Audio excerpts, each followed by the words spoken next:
do that. Well, I appreciate that, Rachel. These are not at Rachel Maddow level of insight and historical integration, but a couple of things struck me when I saw the film. One was, I thought it was about the funniest thing in the world when you're about to go to the inauguration and then you start to see all of these people from different phases of your mob life showing up from Jersey and New York. The candlelight dinner. That's Yeah. the one they didn't have the media at. No, they weren't allowed. The media wasn't allowed. That was the candle. That was the only dinner. It was the candlelight dinner. It was 250,000 a plate. Did we get some snippets of that? Oh yeah, we have a lot. A lot didn't make it, but we'll sit down later and. You guys can review the footage. Yeah, but I mean, I wonder to what extent that when you got involved for the first time politically, really with Trump and Giuliani and the gang, to what extent did that resemble for you the mob circles that you had traveled in before that? You know, to be honest, it was worse because people say politics is worse than the mob, and I couldn't believe it. But in reality, because back in the day, there was some sort of loyalty, some sort of, even though maybe not on every level, but there was some sort of camaraderie here. Everybody's there was their child store. They have no camaraderie between themselves. It's a, you know, whoever could please Donald Trump, they go at each other, they hurt each other, so it was something that I couldn't even imagine. You might need a new party. But your answer actually reminds me of my other question, which is, when I was a little kid, my dad was on trial. The trial, I don't know if anybody here remembers it, is from the 1900s, as a young woman said to me yesterday. The trial, it was called the Boston Five case, the Dr. Spock case in 1968, and they were indicted for conspiracy to aid and abet draft evaders during the Vietnam War. And my father's part of the indictment was he'd written a statement that was in the New York Times called A Call to Resist Illegitimate Authority. And so, in any event, he was acquitted.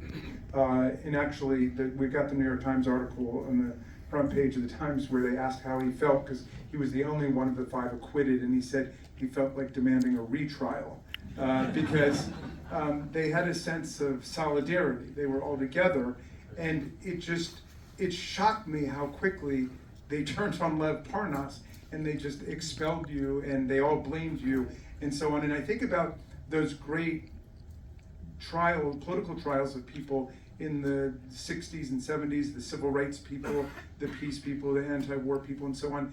And they always stuck together because they had a cause that unified them. Whereas what we see with these right-wing prosecutions is immediately they turn on people and say it was this guy's fault. Right. And it was obviously Lev Parnas who set it all up. And then the cover-up is worse than the crime. Because that's completely because what Bill Barr did with the justice system for the past I mean, look at what we've been going through with the impeachment. I mean, they literally pushed Russian propaganda to impeach a sitting president. It's unheard of. Could I exercise my prerogative as the moderator? Because that is one of the lingering questions from this film, is the Bill Barr of it all for me. Can we talk, we're just right absolutely. to the weeds. Can explain.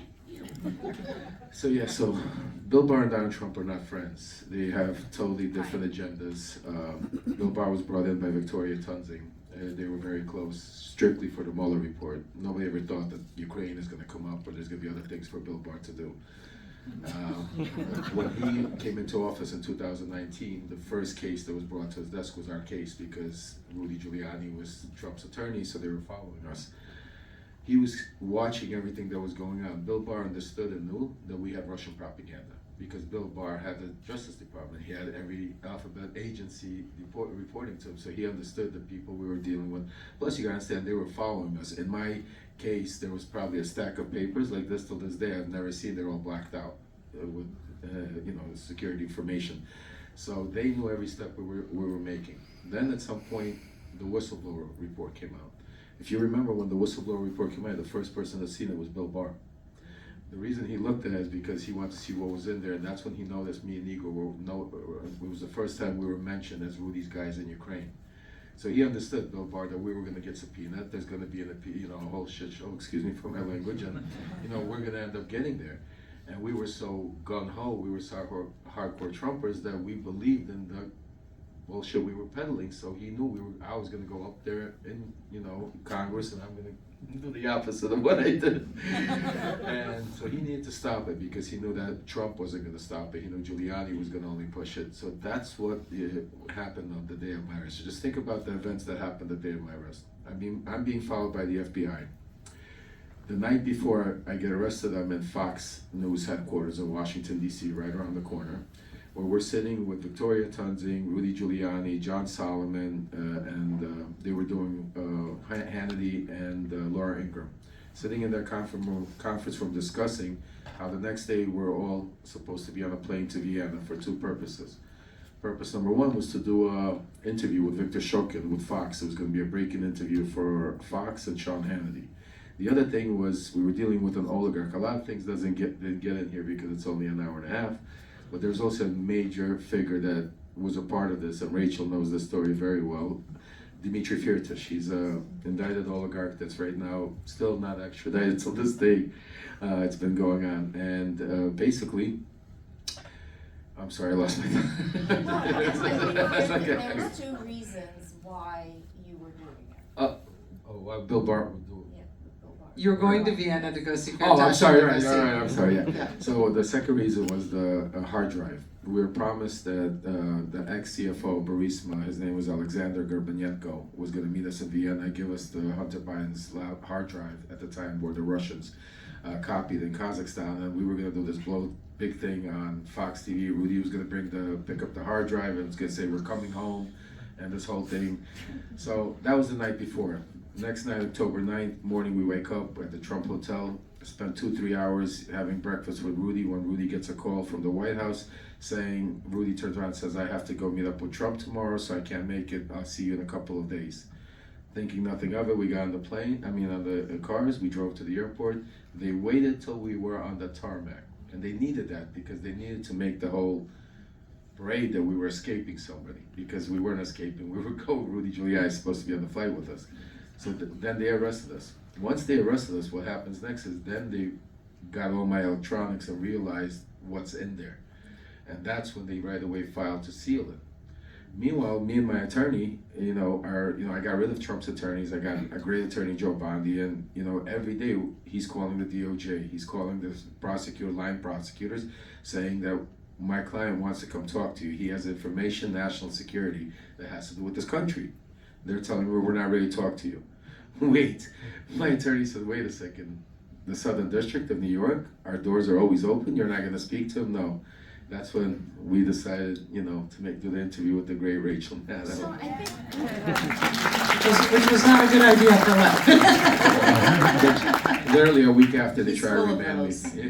Not a good idea.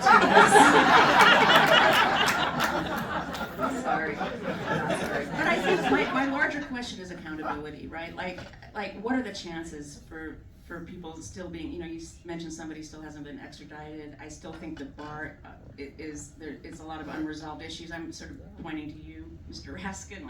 Is there any chance of accountability still, or is it just a dead letter? I think in 44 days, there's a chance for some agenda. Yes, get out and vote. Yes.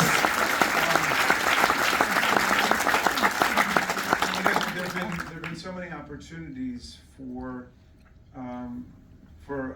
a real rectification of what's gone wrong. I mean, when we went over to the Senate in the second impeachment trial,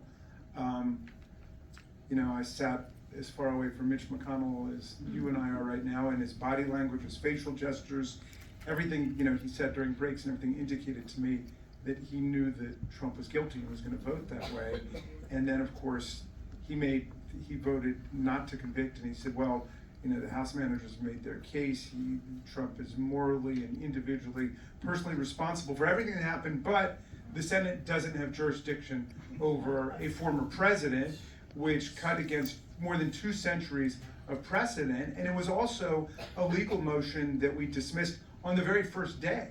The Senate voted on that. So it really makes the so-called acquittal of Trump, of course, he lost 57-43, but he beat the constitutional spread of 2/3. But it makes the acquittal of Donald Trump really the greatest case of jury nullification in American history, because as a matter of law, it was already established that the Senate had jurisdiction. And at that point, the senators were sitting not as judges, but just as fact jurors, deciders, and yet more than 20 of them said what Mitch McConnell said, to try to have it both ways. So the Senate didn't act to impose any accountability. The Republican Party didn't act to impose any accountability. The Supreme Court rejected the power of states to impose accountability and then repudiated it itself. And so that's why in America, we're just going to depend on the people to do the job. Yeah. Can I step all over this? I'm sorry, and ask. I'm sorry. Follow-up question. When Lev says at the end in his testimony that the only source of these false allegations about President Biden and his son, the only source was Russia and Russian agents, and that is where this came from. It is not true. It's all made up. This is a foreign influence operation run by Russia to help Donald Trump choose his candidate that he would run against in 2020. That's bolstered by a lot of actions by our own government, including people who were sources for those stories being indicted, being sanctioned officially by the US government as Russian agents. Has that single point sunk in on Capitol Hill? Well, we were certainly making that point today. And the reason why we invited Lev to come be a witness about their stupid impeachment drive against Joe Biden is because all of it was built on that original lie. And there was no source for it other than Russian intelligence. Now, or no other original source. There are lots of sources. I mean, Fox News was talking about it. It was all over the right-wing media. Oh, this person quotes that person who quotes that person. But really, it all goes back to that original FD-19 and Alexander Smirnov, who was, up to his neck in Russian active measure intelligence campaigns, who gave that interview to the FBI and just made it up that Joe Biden had been taking millions of dollars from Ukraine, and that was the basis of the whole thing. And these wasted 2 years we've had on the Oversight Committee with the Republicans chasing their tails on this wild goose chase. So I don't know if it's completely sunk into the public that it all began with Russia. And I noticed that Russia and Donald Trump sort of have the same method of obfuscation. When they do something really criminal or evil, they immediately start accusing you and everybody else of having done it. So it creates this cloud of confusion and propaganda. And yet, in the final analysis, if we got a free press, we got Rachel Maddow out there, the truth is going to be known. Amen. Yes. So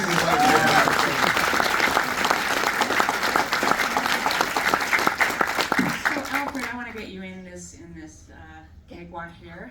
I'm just thrilled, bouncing back and forth. Pretty good. Yeah, this is Front row great. seat. This is great. But I do want to ask you, so obviously, Rachel, you had interviewed Lev Parnas before. A lot of us political junkies and journalism junkies were familiar with him and his story. So tell us a little bit about what grabbed you as a filmmaker and what you thought a film could do that these other fora could not.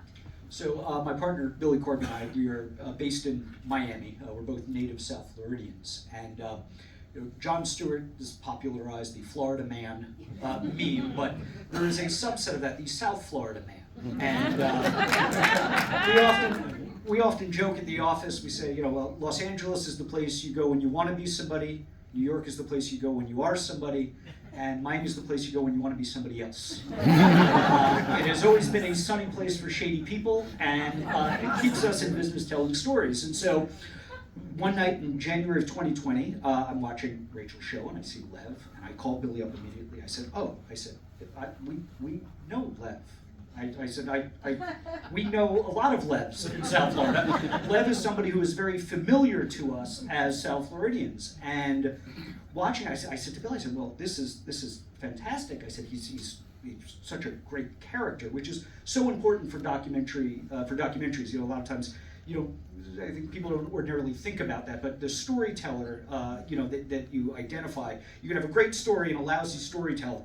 And we were very lucky that Lev is a fantastic storyteller. And so I said to Billy, well, let's reach out to him. And so this is January 2020, and Then COVID happens, of course, and so it wasn't until, I think, late summer of 21 that Billy and Lev started DMing on Twitter, and we set up a meeting. We had lunch in Miami Beach. Lev was about to go on trial, and we said, we'd love to make a documentary about your story, and Lev agreed. And so we interviewed him before his trial. We interviewed him right before he was going to report to prison, and we spent a couple years putting this together. And it wasn't until late 2023, I think, when we read the Vanity Fair story about Rachel leaving her daily show and starting Surprise Inside, her production company, and wanting to get into long-form documentary, so we should bring this full circle. And so we brought it right back to Rachel, and that's how it started. But you left out a crucial piece of casting, which is when you saw Lev on Rachel and saw great protagonist, you had not met Svetlana yet. That's correct. Think about how much less fun this film would be if the other person in the film was Igor. That casting is versions. So my Handsome compliment man. is that I'm better than Igor. In a lot of ways. That's not friendly. I'm putting this down. As great of a storyteller as Lev is, and he's a wonderful storyteller, the revelation really was Svetlana. And being kind of the conscience and the voice of the audience, somebody who tells you this is just batshit crazy what's going on, and that's very important. And so when we interviewed Svetlana, once we had Svetlana's interview done, we said, oh, we know how this story is going to go together. And I think I remember when we first screened it for Lev and Svetlana, I think you were surprised at how much you were. Why'd you tell Yes, me you what guys happened didn't tell before me we were about shooting it? No, we're not gonna go. I'm not ready to talk about that. That's one for later. Okay, go ahead. So I think Svetlana was a little surprised that she opened the movie and that she was That so I was much- in She the didn't movie. even know I she was was gonna surprised be I in was the movie. in the movie. You did not think you were going to be in it? What did you think I you We were? thought had no idea. We were just Billy talking said, about that. They would just put Please us sit and down. I was talk, like, and we Billy, didn't. I really don't want to be in the documentary. I want to support my husband. I'm here for you guys, and I'll give you all the receipts and all the pictures, but I'm good. And he said, okay. And I said, no, really, I'm good. And he's like, okay. And then, all these years later, he's like, okay, well, it's your turn now. And he brings me in, and we spoke all day. This is what he decided to put in the documentary. I'm sure there's worse things that he cut out, so I'm probably grateful. But yeah, and so I sat for it, and I thought, I'm his wife, and there was going to be my voice as in this is how we met, and he's the father of my kids, and he did crazy things, and here we are. And then to be like the narrator, and to open it, and to have all of my little lines in there. It was surprising. I called Billy and Alfred and I said, okay, well, this is great as a first version. When are you cutting me out? Alfred, did I not say that? And Billy said, yeah, we'll cut you out. Yeah, sure. And I said, can the hunter scene kind of take some of the heat away from me? He's like, yeah, absolutely. And you guys have seen the movies. So Billy is a very, very, very good director. He does a lot. The work that Billy and Alfred did with Rachel, it's a movie of our life, but I'm just grateful the way you guys told it, because when we decided to do it, that was one of the biggest fears, to be able to give all of this stuff and not know how to be portrayed in history. And I just, Yeah, we didn't have like final edits or cuts or say, and so we were kind of just crossing our fingers and hoping that Billy and Alfred were gonna do right by us. And they told us, but people have told us a lot of things, especially during that time. So we were like, okay, well, I remember sitting there with Lev, and he's like, well, what do you think we should do? And I said, what do you mean we? Tell you, no, but and I was like, well, listen, someone wants to make a documentary about you. I'd say yes, and go ahead. we were just scared because back then there were people who were trying to offer me money to catch We and kill. didn't have positive press back then. Well, and they wanted to catch and kill, because there were people out there that were trying to buy my story, offer me money, and because I needed money to pay my lawyers. But then when we would do the research, my lawyer would call me and say, no, you can't do it because they're gonna bury it. It's not gonna come out. So that was my first question to them. I said, are you guys gonna make it? And that's the most important thing, because I wanted the truth to come out. So God bless you guys. Thank you. Thank you. Thank you for trusting us. we have time for one more question, Dorito. So now the pressure's on. What's the question I want to ask? I have so many more to ask, but I think I'm very curious about how that meeting with Hunter came about and how that happened. And can you give us any of the details of that encounter? I'm gonna leave most of the story. I hope you guys forgive me because I think it's Hunter's story to tell also, and I want to give him the opportunity to take the time when he's ready to tell it. But from my point of my side, I mean, I couldn't believe it. I still can't believe it today. I get choked up when I think about it because when I was doing this stuff, as you can see in the beginning of the movie, I never considered Hunter Biden a person, a human being. He was a mark. He was somebody that we just needed to do whatever it took to take out Joe Biden. Didn't matter. After I got arrested, after started going to trial, to getting out of the cult, getting decultonized and getting back to normality, the first thing that hit me about Hunter Biden, because he was always in the news, it was always Hunter Biden this, Hunter Biden that. And I realized that he's a son, he's also a father, he's also a brother, he's a human being. And I have kids myself, and I'm also a son, and I started understanding, I could understand how we really destroyed his life. How he's waking up every day with this garbage media and lies. And the one thing a lot of you don't understand about Hunter Biden is a very smart, educated man. He went to Yale, he's a lawyer. Yes, he had some tough spots in his life, but... J.D. Vance went to Yale. Touche.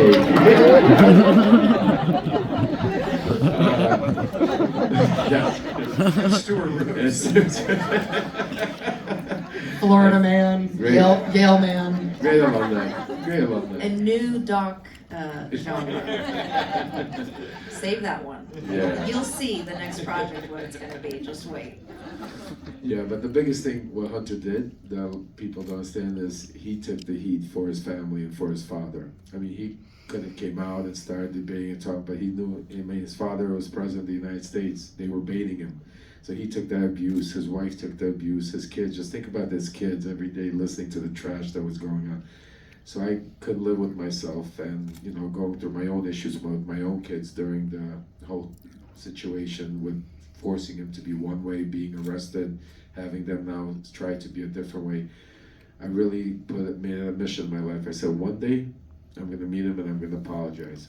But until that day happens, I said, I'm gonna make sure I clear his name. And that's why it was so important for me to testify in Congress. And I'll never forget, we have a mutual friend, me and Hunter, and I was calling him and I said, listen, I really want to apologize to Hunter, can you ask him?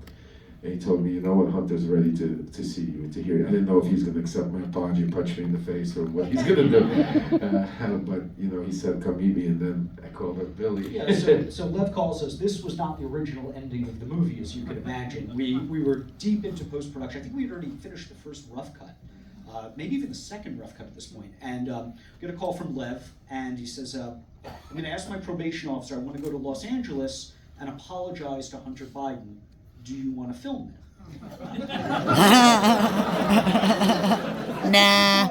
Okay, sure, Lev. Yeah, let us know when, we'll be there, kind of thing. And Billy and I, okay, we went back to editing. And a couple weeks later, and this is early June. And then Hunter gets convicted at his trial. And we're like, okay, well now this is not happening. Lev calls me and says, oh no, it's gonna happen. We're like, oh, okay, Lev, sure. Okay. And so we continue editing, and then the debate happens. And we said, oh, okay, well now it's not gonna happen. The family's gonna have to figure out what's gonna happen. And NBC reports that Hunter is deeply involved with his father, decision-making about what he's going to do in the wake of the debate. There's photos of him in the Oval Office with his father. It's like, okay, this is definitely Right, not so happening. we're like, no, this is not happening. And then Lev calls, so no, it is happening. It is going to happen July 4th weekend, and we need to go to Los Angeles. And so we said, well, okay, how do we avoid like the gossip press, TMZ following, how do we, so we hired a crew. We actually hired the crew from the Borat movies to shoot.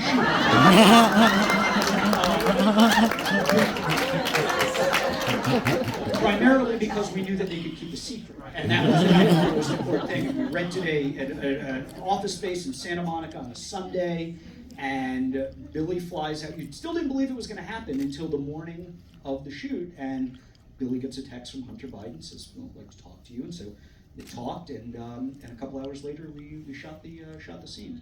And at the end of the scene, actually, when we were wrapping out, our crew mentions to Hunter that they were on Borat 2 and actually were involved in the Rudy Giuliani shoot. Ah, nice. And you know, one other thing, if you're still on the apology reconciliation tour, I think President Zelensky's in town this week. You can make that happen. Let's do it. Let's do it. Because- And Maria Yovanovitch, I would love that, please. You know, he really and his people were the real victims of Yes. I want to look him in the face because he's a real hero. So he's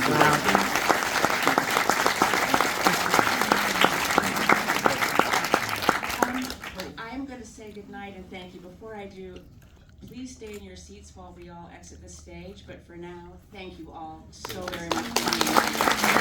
Thank you, everybody, for coming out. Thank